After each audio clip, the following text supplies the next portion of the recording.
पितापि तरुणातपं करुणया हरन्ति नृणाम् अभङ्गुरतनुत्विषां वलयिता शतैर्विद्युतां कलिन्दगिरिनन्दिनी तटसुरद्रुमालम्बिनी मदीयमतिचुम्बिनी भवतु कापि कादम्बिनी।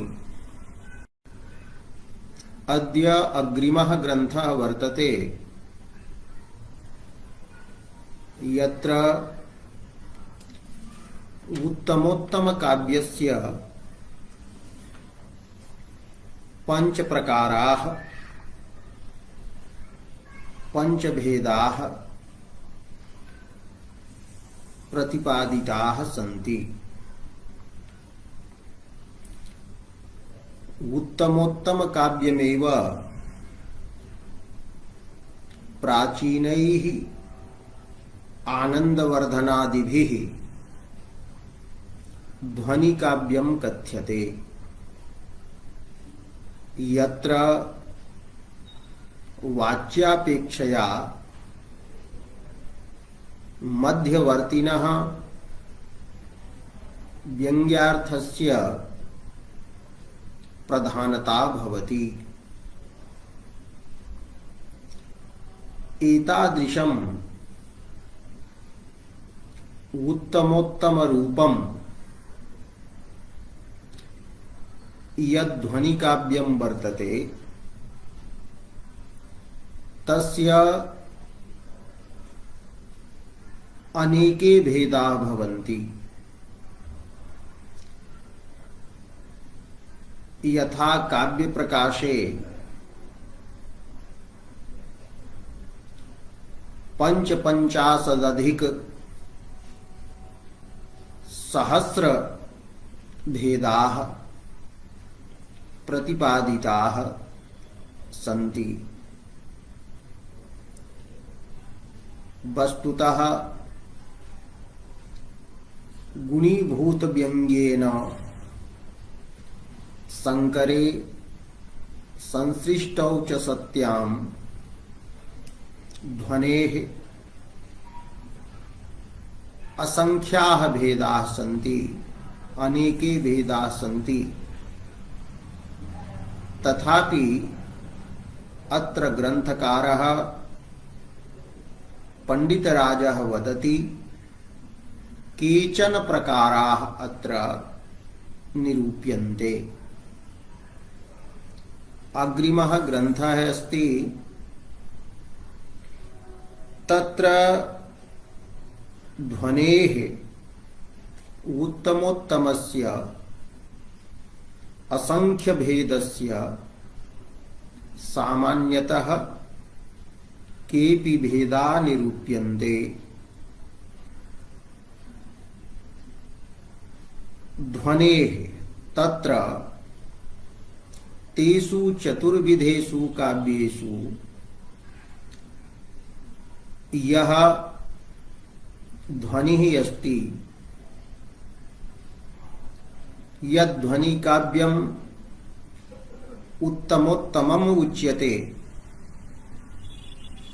तस्य सामान्यतः सामान्येन केचन भेदाः अत्र रसगंगाधरे निरूप्यन्ते प्रयुज्यमानैः शब्दैः बोध्यन्ते।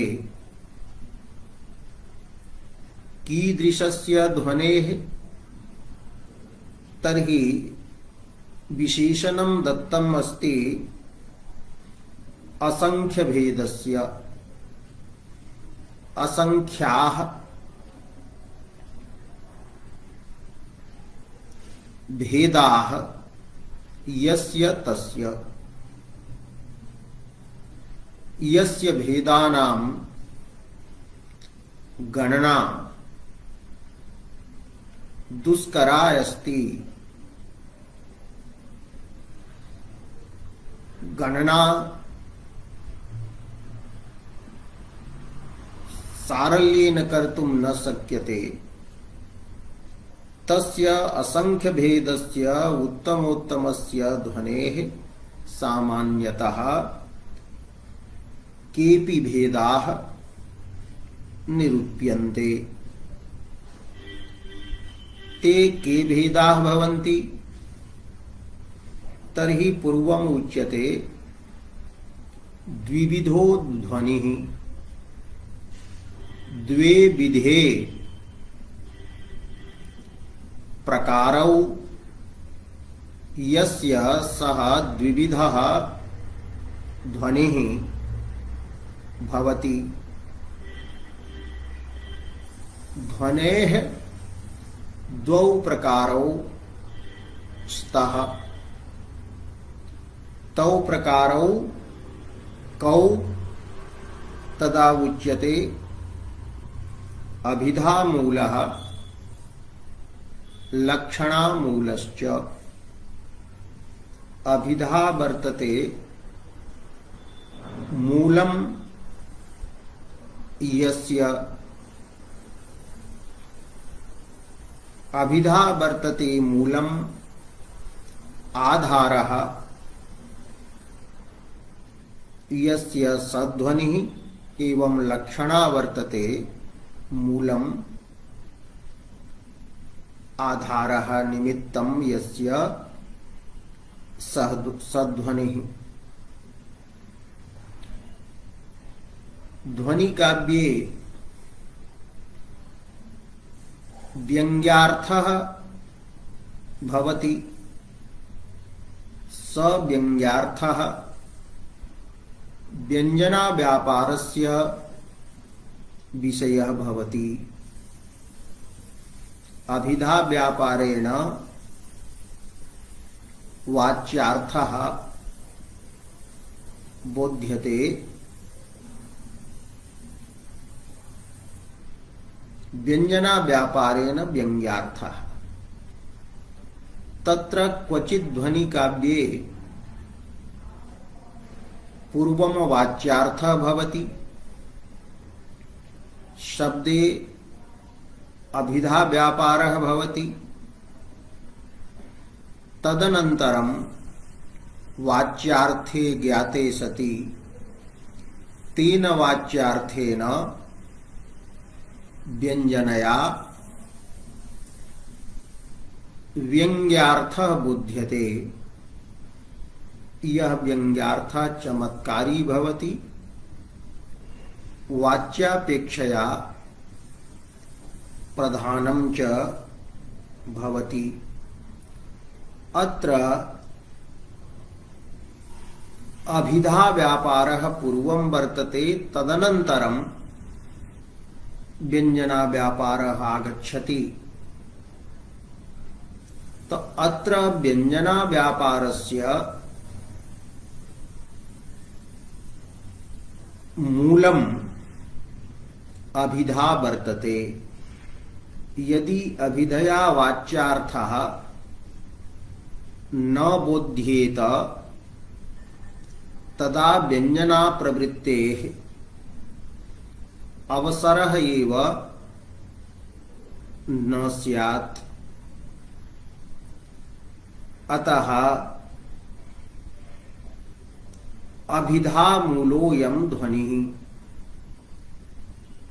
किन्तु यत्र अभिधा बोध्यः वाच्यार्थः मुख्यार्थः बाधितः भवति, तदनन्तरं लक्षणा प्रवर्तते, तल्लक्षणया बाधम अपाकर्तुं समर्थः अर्थः बोध्यते, स लक्ष्यः उच्यते। पुनः लक्षणया यदा लक्ष्य अर्थः बोध्यते तदनन्तरं तत्र व्यञ्जना आगच्छति। अतः व्यञ्जनातः पूर्वं तत्र लक्षणा भवति। यथा कस्यचन वृक्षस्य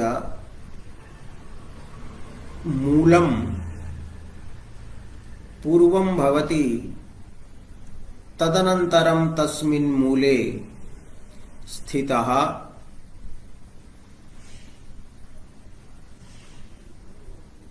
वृक्षस्य शाखादिः जायते।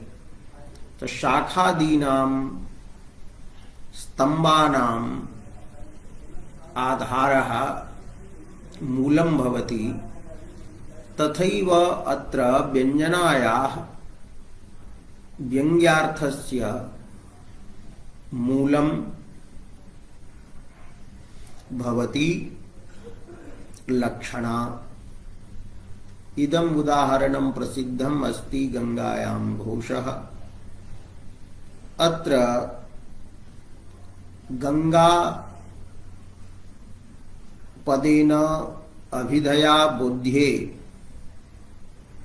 प्रवाह रूपे अर्थे घोषाधिकरणत्वं बाधितम्। अतः सामीप्य संबंधे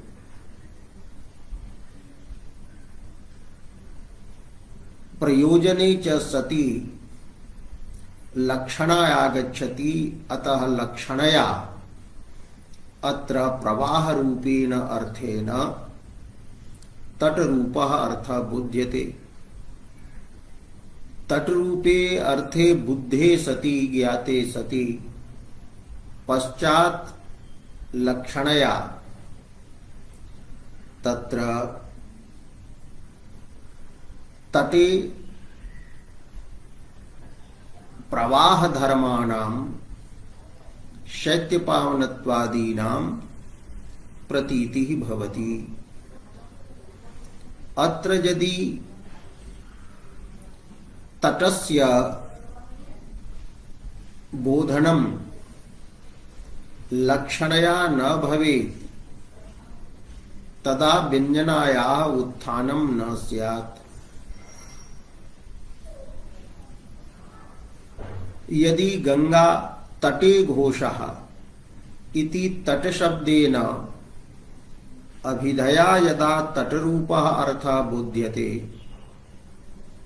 तदा तु तत्र लक्षणायाः अवसरः नास्ति। अतः व्यञ्जनापि तत्र न प्रवर्तते। तो गंगापदेन लक्षणया यदा तटस्य उपस्थिति भवति तदैव प्रयोजनबोधनाय व्यञ्जनायाः प्रवृत्तिः तत्र भवति। तो अभिधायाः अत्र लक्षणायां सत्यां व्यञ्जना प्रवर्तते, तस्याम् असत्यां लक्षणा न प्रवर्तते। अत्र व्यञ्जना लक्षणायाः अन्वयं व्यतिरेकं च अनुविधत्ते। अतः लक्षणामूलः एष ध्वनिः उच्यते। इत्थं यत्र अभिधया वाच्यार्थबोधे सति झटिति व्यञ्जनया अन्यः अर्थः प्रतिपाद्यते, प्रतीयमानः अर्थः प्रतिपाद्यते, तत्र तु अभिधामूलो ध्वनिः।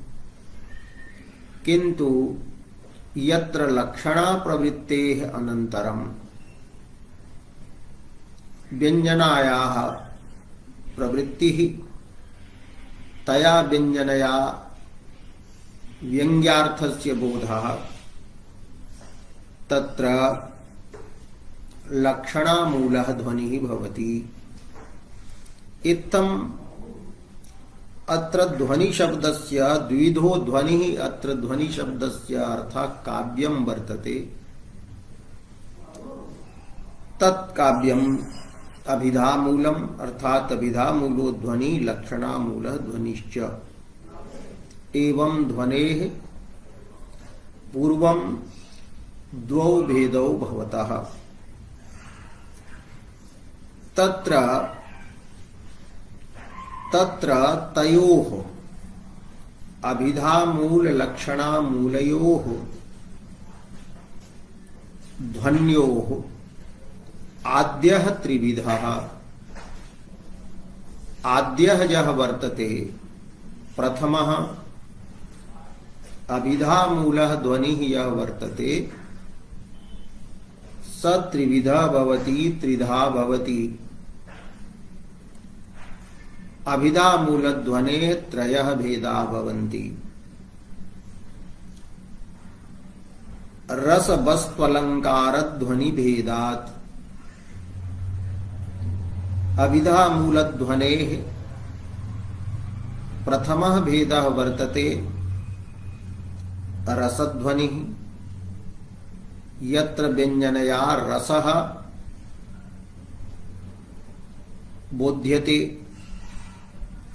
तो रसरूपः व्यङ्ग्यः यत्र बोध्यते पुनः वस्तुरूपः व्यङ्ग्यः वस्तुरूपः व्यङ्ग्यः कदाचित् विधिरूपः कदाचित् निषेधरूपः कदाचिच्च अनुभयरूपः भवति पुनश्च क्वचित् अलङ्कारः एव वाच्यापेक्षया प्राधान्येन ध्वन्यते व्यञ्जनया बोध्यते इत्थम् अभिधामूलध्वनिः त्रिधा भवति रसध्वनिः वस्तुध्वनिः अलङ्कारध्वनिश्च अत्र अभिधामूलस्य ये त्रयः भेदाः तत्र रसध्वनिः इति यत् वर्तते तत्र रसशब्देन अलक्षक्रम ध्वनिः ग्राह्यः रसः अलक्षक्रमः भवति इति पूर्वमपि किञ्चित् विचारितम् अभिधया विभावादयः वाच्यार्थाः बोध्यन्ते तदनन्तरं झटिति रसः व्यज्यते अत्र व्यञ्जकवाच्य प्रतीतेः व्यङ्ग्यरसप्रतीतेश्च पौर्वापर्यरूपः क्रमः सहृदयैः न लक्ष्यते न ज्ञायते रसः वर्तते अलक्षक्रमः अलक्षक्रमत्वं रसे भवति रसशब्देन अत्र अलक्षक्रम ध्वनिः ग्राह्यः रसशब्दः अत्र अलक्षक्रमस्य उपलक्षणं वर्तते अत्र उपलक्षण शब्दस्य अर्थः वर्तते स्वबोधकत्वे सति स्वेतरबोधकत्वं यः पदार्थः स्वमपि बोधयति स्वेन सह अन्यमपि पदार्थं बोधयति तद उपलक्षणम् उच्यते अत्र रसध्वनि शब्देन रसध्वनिस्तु बुध्यते एव, किंतु रसध्वनौ अलक्ष्यक्रमत्वम् अस्ति, अतः तेन अलक्ष्यक्रमाः ये अन्ये सप्तध्वनयः सन्ति तेपि बुध्यन्ते। तत्र अलक्ष्यक्रमाः ध्वनयः अन्ये सन्ति भावः, यत्र प्राधान्येन देवादि विषया रतिः, व्यभिचारी भावश्च व्यज्यते, तत्र भावध्वनि भवति। तर्हि रसध्वनि पदेन अष्टौ अपि भेदाः ग्राह्याः, रसध्वनिः, भावध्वनिः एवं तदाभासध्वनि। तयोः रसस्य भावस्य च आभासः। यत्र रसस्य आलम्बनादि विभावः अनुचितः भवति, तत्र रसः न भवति, रसाभासः। यथा निशेषच्युत चंदनम इत्यत्र दूत्याः नायिकायाः परनायकं प्रति रतिः बोधिता भवति, अतः दूत्याः रतिः श्रृंगार रस शब्देन न वक्तुं शक्यते, अपितु रसाभासः वर्तते। एवं यत्र भावः अनौचित्येन प्रवर्तते तत्र भावाभासः। यथा कश्चित् भयेन शत्रुं स्तौति, तर्हि तत्र शत्रुस्तवेन तत्र शत्रुं प्रति रतिः वस्तुतः नास्ति, रतिरूपः यः भावः तस्य आभासः भवति। तो काव्य प्रकाशे से उक्तं वर्तते, तदा भाषा अनौचित्य प्रवर्तिता। एवं क्वचित् कस्यचित् भावस्य शान्तिः एव प्राधान्येन व्यज्यते, क्वचित् कस्यचित् भावस्य उदयः एव प्राधान्येन व्यज्यते, क्वचिच्च अनेकेषां भावानां सबलत्वं मिश्रणम् एव आस्वाद विषयः भवति, व्यज्यते। अतः अत्र अलक्ष्यक्रम रसध्वनि इति शब्देन एते अष्टौ भेदाः ग्राह्याः। तदेव उच्यते रसध्वनिः इति अलक्ष्यक्रमोपलक्षणात् इति पदं, रसध्वनिः इति पदं अलक्ष्यक्रमस्य उपलक्षणात् उपलक्षकत्वात् रसभाव तदाभास भाव शांति भावोदय भाव सबलत्वानां ग्रहणम् अत्र विवक्षितम्। एवं अभिधा मूलः यः प्रथमः रसध्वनिः वर्तते, स तत्र रसशब्देन अलक्ष्यक्रमाः सर्वे एते अष्टौ गृह्यन्ते। इत्थम् अभिधामूलः ध्वनिः त्रिविधः भवति, रसः, वस्तु, अलङ्कारः। इति रसध्वनिः वस्तुध्वनि, अलंकारध्वनि, रसध्वनौ भावादीनामपि अलक्ष्यक्रमत्वेन प्रवेशः भवति।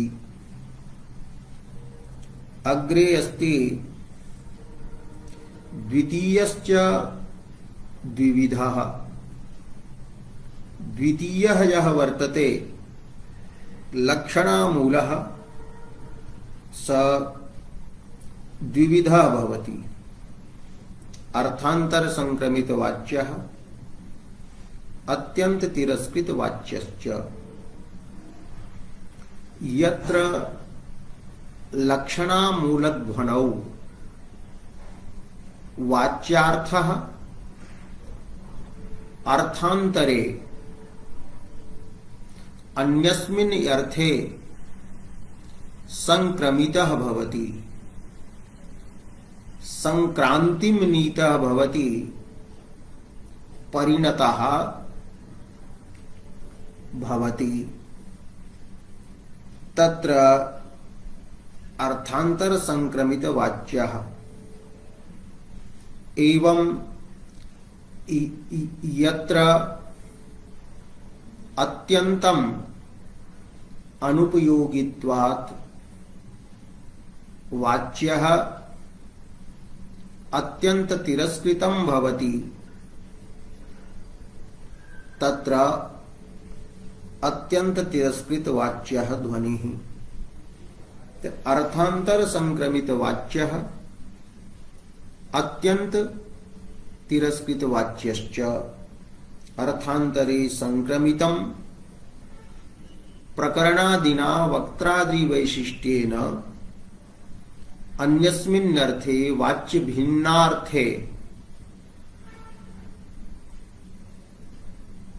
संक्रमितं वाच्यं यत्र सध्वनिः।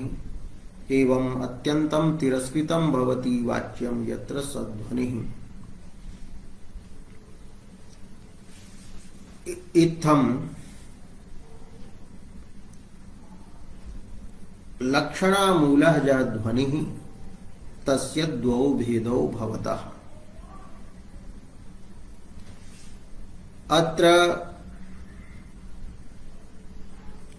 अर्थांतर संक्रमित वाच्ये उपादान लक्षणा मूलम भवति। तत्र प्रायेण विदन्ति एव उपादान लक्षणा तत्र भवति यत्र लक्षणा प्रयोज्ये शाब्दबोधे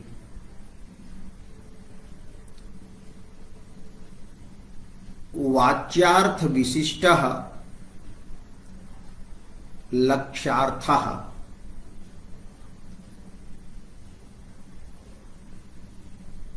विषयः भवति। उदाहरणं कुन्ताः प्रविशन्ति। अत्र कुन्त शब्दः शस्त्र विशेषस्य वाचकः वर्तते। स वर्तते अचेतनः, अतः प्रवेश क्रियायाम् अन्वयं स न लभते। अतः लक्षणया तत्र कुन्तधारिणः पुरुषाः कुन्तधारिणः लक्ष्यन्ते। तो लक्ष्यार्थः यः वर्तते स केवलः पुरुषादि रूपः नास्ति, अपितु कुन्त विशिष्ट पुरुष रूपः अस्ति। तब प्रवेश क्रियायाम् कर्तारः ये सन्ति पुरुषाः, तद्द्वारा कुन्ताः भल्ल विशेषाः भल्लाः अपि प्रवेशं लभन्ते। अत्र कुन्त शब्दस्य वाच्यार्थः शस्त्र विशेषः, लक्ष्यार्थः वर्तते शस्त्र विशेषवान्। भल्लधारिणः भल्लधारी पुरुषः। तो एतत्तु स्पष्टम् अस्ति। उपादानलक्षणा तत्र भवति यत्र अन्वये मुख्यार्थोऽपि गृह्यते। एतादृशे स्थले अर्थांतर संक्रमित वाच्य ध्वनि भवति। अत्र हि कुंत शब्दस्य यह वाच्यार्थः भल्लरूपः स अर्थांतरे भल्ल विशेष भल्लधारी पुरुष रूपे अर्थे प्रविष्टः वर्तते, संक्रांतः वर्तते। यथा कश्चन कीटाणुः शरीरे प्रविशति तर्हि उच्यते कीटाणु संक्रांतं शरीरं वर्तते। तथैव वाच्येन अन्वितः संक्रांतः अर्थः यत्र गृह्यते वाच्य विशिष्टः लक्ष्यार्थः यत्र भवति वाच्यस्य त्यागः न भवति। इयमेव उपादान लक्षणा अजहत् स्वार्था उच्यते। यत्र पदम स्वार्थम स्ववाच्यार्थम न जहाति, किंतु यत्र वाच्यार्थः अत्यंतम अनुपयोगी भवति तत्र स त्यज्यते। यथा गंगायां घोषः, अत्र घोषस्य अधिकरणत्वं तटे एव संभवति। अतः गंगारूपस्य मुख्यार्थस्य प्रवाहरूपस्य मुख्यार्थस्य आधाराधेय भावान्वये प्रवेशः न भवति। लाक्षणिकः बोधः भवति तटे बोधः घोषः। तट प्रतियोगिकः घोषानुयोगिकः। अत्र आधाराधेय भावः अस्ति। एवं यत्र मुख्यार्थः अन्वये त्यज्यते, मुख्यार्थः तात्पर्य विषयीभूते अन्वये न प्रविशति, तत्र अत्यंत तिरस्कृत वाच्यः भवति इति अन्यत्र विचारितं वर्तते। अत्र उदाहरणस्य पृथक आवश्यकता न प्रतीयते, यतो हि प्रसंगः ध्वनिभेदस्य वर्तते। उदाहरणानि तु दास्यन्ते एव। एवं ध्वनिः पंचविधः अस्ति। रसरूपः, वस्तुरूपः, अलंकाररूपः, अर्थांतर संक्रमित वाच्यः, अत्यंत तिरस्कृत वाच्यश्च। तो एवं पंचात्मके ध्वनौ पंच आत्मानः प्रकाराः यस्य तस्मिन् ध्वनौ परमरमणीयः, अतीवरमणीयः वर्तते रसध्वनिः।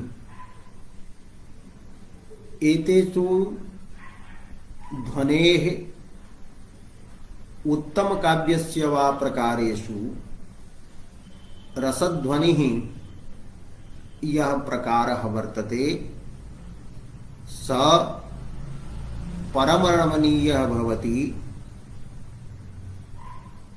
रसध्वनिः।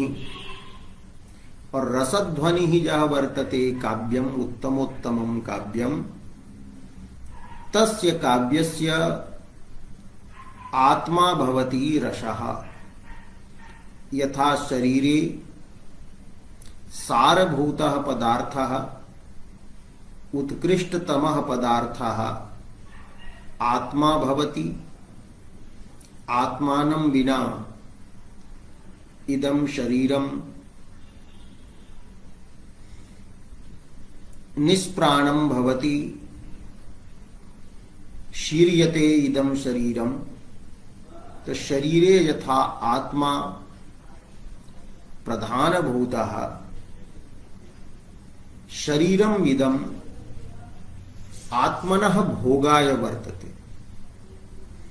आत्मा शरीराय नास्ति। यह पदार्थः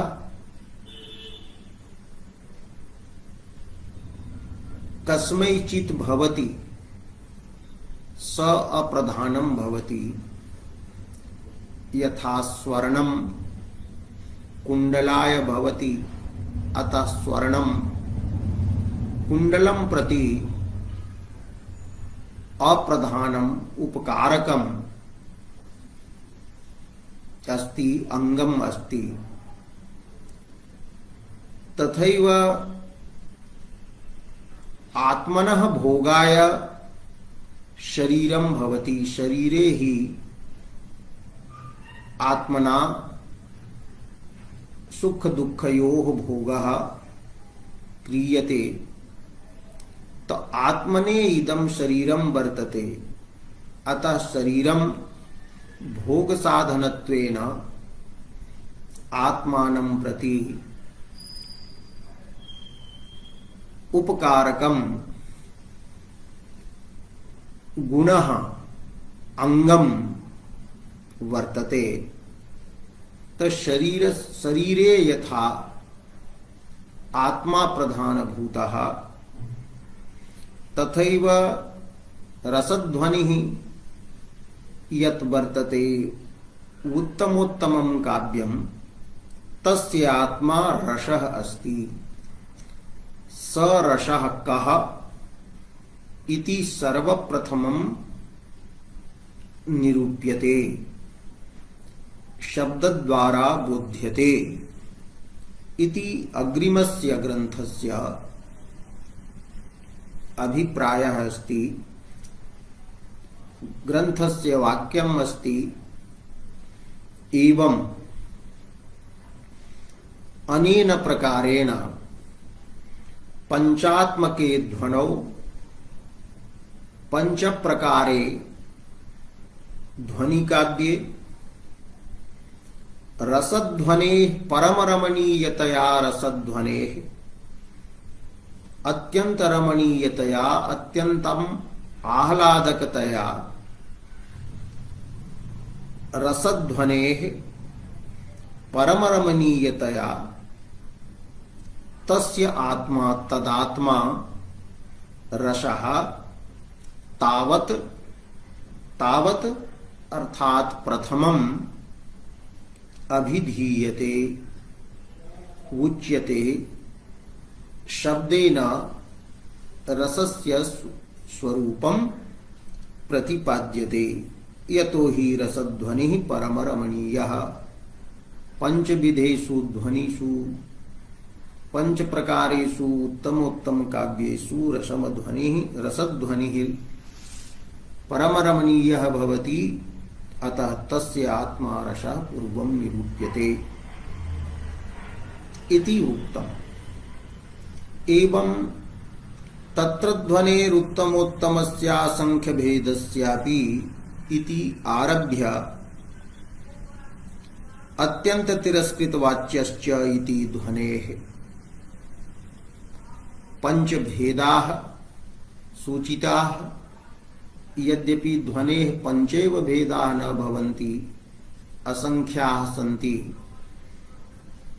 किन्तु एवं संकलन बुद्ध्या पंचभेदाः सन्ति, तत्र रसध्वनिः परम रमणीयः सर्वोत्तमः वर्तते। अतः तस्य आत्मा रसः तर्हि जिज्ञासा भवति रसः कः इति पूर्वं निरूप्यते। इतः अग्रे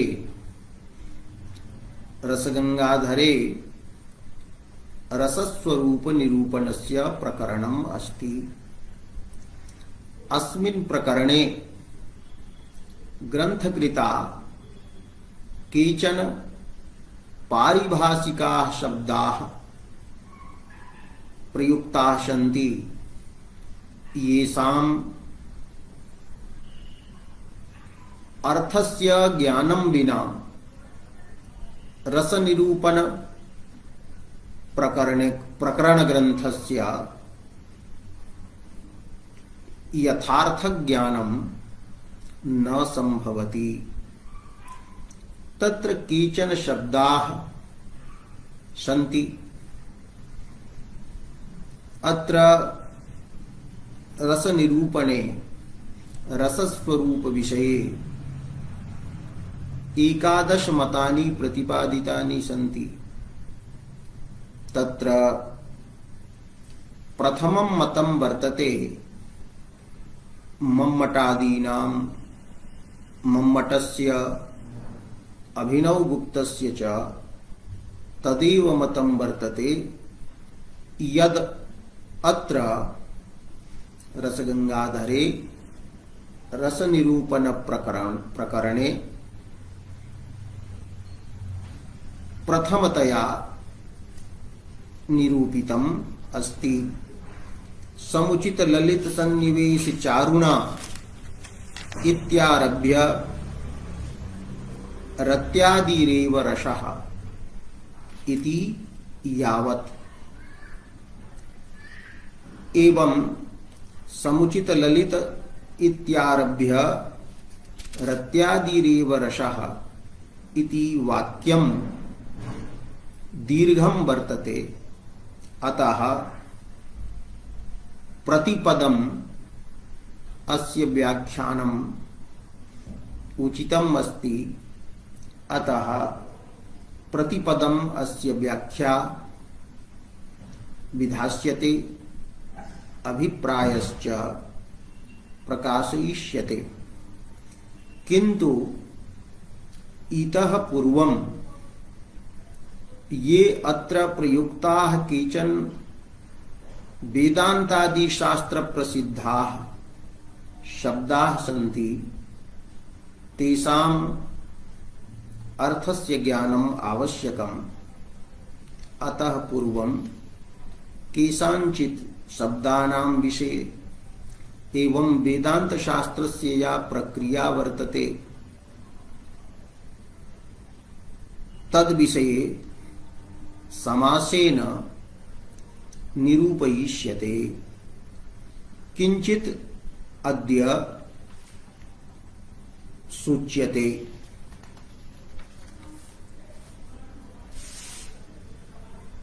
वेदांत शास्त्रस्य प्रतिपाद्यं ब्रह्म अस्ति। तत् चैतन्यं वर्तते, चित् वर्तते। तत् आनंदः अस्ति, आनंदस्वरूपः अस्ति, एवं सत्स्वरूपः अस्ति। अतएव सच्चिदानन्दः सदैव चिदेव आनन्दः इति स्वीक्रियते। एतादृशं ब्रह्म चैतन्यं वा यदस्ति तदेव सर्वं प्रकाशयति। सूर्यः अपि तस्य एव प्रकाशेन जगत् प्रकाशयति। इंद्रियाणि यानि सन्ति तानि अपि तस्यैव प्रकाशेन प्रकाशितानि सन्ति। स परम प्रकाशकः सच्चिदानन्दः स एव स ब्रह्म पदार्थः अस्ति। स वर्तते एकः, एकमेव अस्ति, एकमेव अद्वितीयं ब्रह्म इति। तस्य शक्तिः वर्तते या अविद्या माया च उच्यते। सा अविद्या विद्यायाः अभावरूपा नास्ति, भावभूता वर्तते। अविद्यातः अविद्यया उपहितं ब्रह्म चैतन्यं तत्तद् घटपटादि प्रकारेण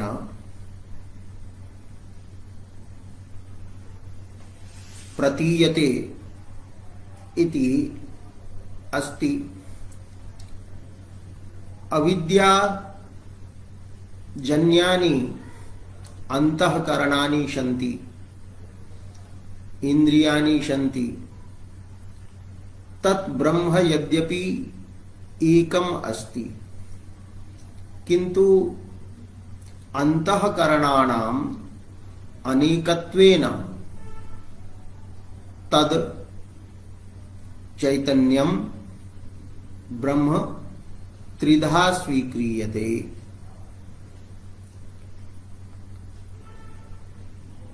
तस्य चैतन्यस्य विभागः अस्ति प्रमातृचैतन्यम् एवं प्रमाण चैतन्यम विषय चैतन्यम चेति। अंतःकरणम यद्वर्तते तेन अंतःकरणेन अवच्छिन्नम परिवृतम चैतन्यम प्रमातृचैतन्यम उच्यते।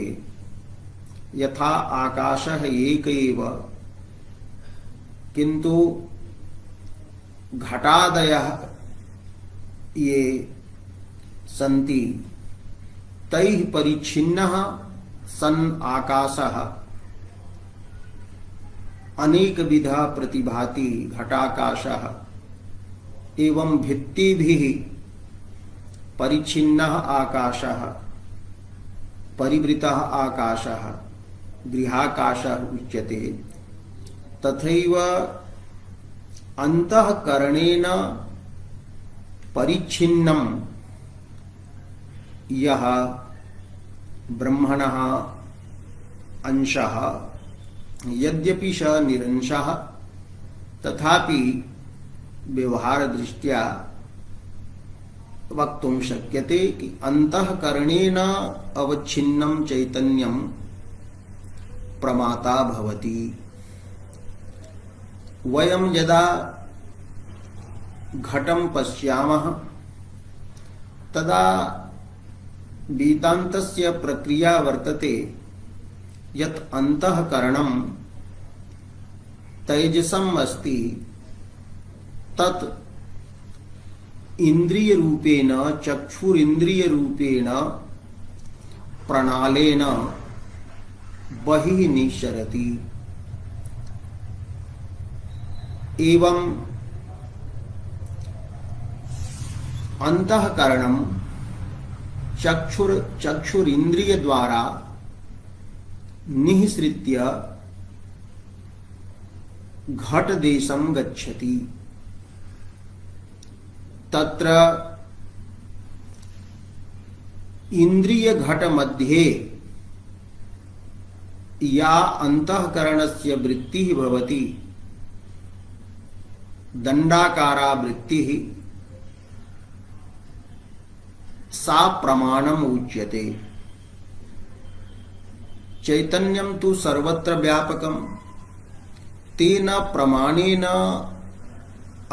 अवच्छिन्नं यत् वर्तते चैतन्यम तदुच्यते प्रमाण चैतन्यम। सा एव अंतःकरण वृत्तिः यदा घटदेशं गच्छति तर्हि घटाकारं गृह्णाति। तो घटाकारा या वर्तते अंतःकरण वृत्तिः या अस्ति सा विषयाकारा या वर्तते वृत्तिः तया वृत्त्या अवच्छिन्नं चैतन्यं विषय चैतन्यम उच्यते। एवं ज्ञातुं शक्यते यत् यथा तडागे जलं भवति तज्जलं मध्ये प्रणालद्वारा बहिः निस्सरति। तज्जलं प्रणालद्वारा बहिः निस्सृत्य क्षेत्रे गच्छति। तर्हि तज्जलं क्षेत्रस्य आकारं गृह्णाति।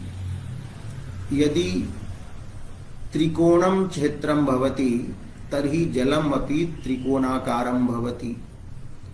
यदि चतुष्कोणं भवति तर्हि चतुष्कोणाकारं जलं भवति। अत्र तडागे जलं वर्तते, मध्ये यदा प्रणालद्वारा गच्छति तर्हि तस्य जलस्य आकारः दण्डवत् भवति। तादृशः एव दण्डाकारः यः वर्तते, दण्डाकारा या अंतःकरणस्य वृत्तिः वर्तते सा प्रमाणम उच्यते। चैतन्यं तु बहिः अस्ति, सर्वत्र व्यापकम् अस्ति, अंतःकरणेऽपि वर्तते, अन्तः अपि अस्ति, सर्वत्र वर्तते। तो अंतःकरण रूपेण अवच्छेदकेन परिवृतं चैतन्यं प्रमातृ चैतन्यम उच्यते। एवं विषयेन्द्रिय मध्ये अंतःकरणस्य या दण्डाकारा वृत्तिः सा प्रमाणम उच्यते। तेन प्रमाणेन अवच्छिन्नं परिवृतं तत्र चैतन्यं प्रमाण चैतन्यम्। एवं विषयाकारया वृत्त्या परिच्छिन्नं चैतन्यं विषय चैतन्यम् उच्यते। एवं अंतःकरणस्य तद्वृत्तेश्च भेदेन एकमपि चैतन्यं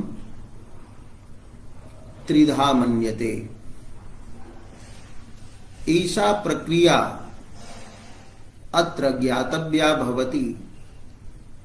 यतो हि रसः यः वर्तते स अत्र रसप्रतीतेः प्रत्यक्षतापि प्रतिपादिता अग्रे वर्तते। इत्थम् अंतःकरणावच्छिन्नं चैतन्यं प्रमाता अस्ति।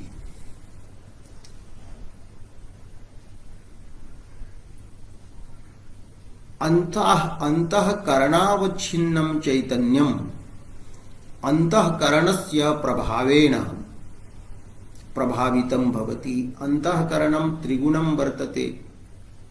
तत्र सुख दुःखादयः रागद्वेषादयः भवन्ति। तो अंतःकरणं यदस्ति तत्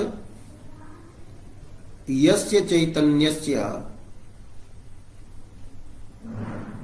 विशेषणं भवति तदेव प्रमात्री चैतन्यम्। अंतःकरणम् अंतःकरण रूपेण विशेषणेन विशिष्टं यत् वर्तते चैतन्यं तदेव प्रमात्री प्रमाता वा उच्यते। यथा श्वेतः गुणः गवि तिष्ठति तश्वेत गुणोपरक्तः स गौ प्रतीयते, तस्य वास्तवं स्वरूपं न ज्ञातुं शक्यते श्वेत गुणेन उपरक्तः। विशेषणस्य कार्यं भवति विशेषणं स्वरूपेण विशेष्यम् उपरञ्जयति। तो अंतःकरणस्य अंतःकरणेन परिच्छिन्नं तेन उपरक्तं यत् भवति चैतन्यं तत् प्रमात्री चैतन्यम् अस्ति। तच् चैतन्यं जडस्य अंतःकरणस्य प्रभावेन प्रभावितं भवति। अतः पूर्वम् अपरं च अनुसन्धातुं स्मर्तुं न शक्नोति, किन्तु अनुसन्धानं भवति यत् अहं पूर्वं बालः आसम्, तस्मिन् बाल्यकाले मया एतत् कृतम्, इदानीं युवदशायाम् एतत् क्रियते। एवं पूर्वापर पदार्थानुसंधानं भवति। तो एतादृक् पूर्वापरानुसंधानं वर्तते तत् प्रमात्री चैतन्यं कर्तुं न शक्नोति, यतोहि स अंतःकरणस्य प्रभावेन प्रभावितं सत् जड़कल्पम् एव भवति। तो प्रमात्री चैतन्यम् अंतःकरणकाराबद्धं पूर्वापरम् अनुसन्धातुं न अर्हति। तर्हि यत् पूर्वापरस्य अनुसन्धानं भवति तत् कः करोति, किं चैतन्यं करोति? तर्हि तत्र कल्पितम् एकं चैतन्यम् अस्ति, साक्षी चैतन्यम्। तत् साक्षी चैतन्यम् अपि अनेक विधं भवति। यथा रामः वर्तते तो अंतःकरणेन प्रभावितं चैतन्यं तु प्रमात्री अस्ति, किंतु पूर्वापरयोः अनुसन्धात्री चैतन्यं यदस्ति तत् साक्षी चैतन्यं वर्तते। साक्षी चैतन्यम् अपि अनेक विधं भवति। तत्साक्षी चैतन्यस्य अंतःकरणम् उपाधिः भवति, विशेषणं न भवति।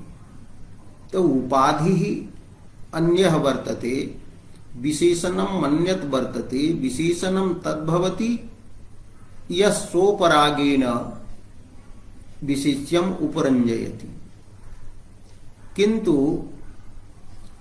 उपाधिः यः वर्तते स उपाधिः अन्येभ्यः व्यावर्तयति, किन्तु स्वप्रभावं तत्र न न्यस्यति, न जनयति। तो साक्षी चैतन्यं यदस्ति तस्य अंतःकरणं वर्तते उपाधि, किंतु प्रमात्री चैतन्यं यदस्ति तत् तस्य विशेषणं वर्तते। एवं अंतःकरण रूपस्य उपाधेः भेदात् अंतःकरण रूपाः अनेके उपाधयः सन्ति, नाना शरीरे उपाधयः सन्ति, तेषां भेदात् साक्षी चैतन्यम् अपि भिन्नं वर्तते। मम साक्षी चैतन्यं भिन्नम् अन्यस्य अन्यत् भिन्नं वर्तते। अतः साक्षी चैतन्यम एव प्रतिशरीरम पूर्वापरम अनुसंदधाति, न तु प्रमात्री चैतन्यम तत्तु तत्र अंतःकरणस्य प्रभावेन प्रभावितं भवति। एवं वक्तुं शक्यते अंतःकरणेन विशिष्टं चैतन्यं प्रमात्री चैतन्यं, अंतःकरणेन उपहितं चैतन्यं साक्षी चैतन्यं। तदेव साक्षी अस्ति। अस्य शब्दस्य प्रयोगः अग्रे कृतः वर्तते। रसः साक्षी भाष्यः अस्ति। साक्षी कः वर्तते? तर्हि अंतःकरणेन उपहितं चैतन्यं यदस्ति तत् साक्षी उच्यते, और अंतःकरणेन परिच्छिन्नं विशिष्टं यदस्ति चैतन्यं तच्चैतन्यं प्रमात्री चैतन्यम् उच्यते। रसास्वाद काले एवं भवति, अंतःकरणस्य प्रभावः निरस्तः भवति, तेन प्रमात्री चैतन्यस्यापि कृते अंतःकरणम् उपाधिः जायते, अर्थात प्रमात्री चैतन्यं साक्षी चैतन्य रूपेण परिणतं भवति।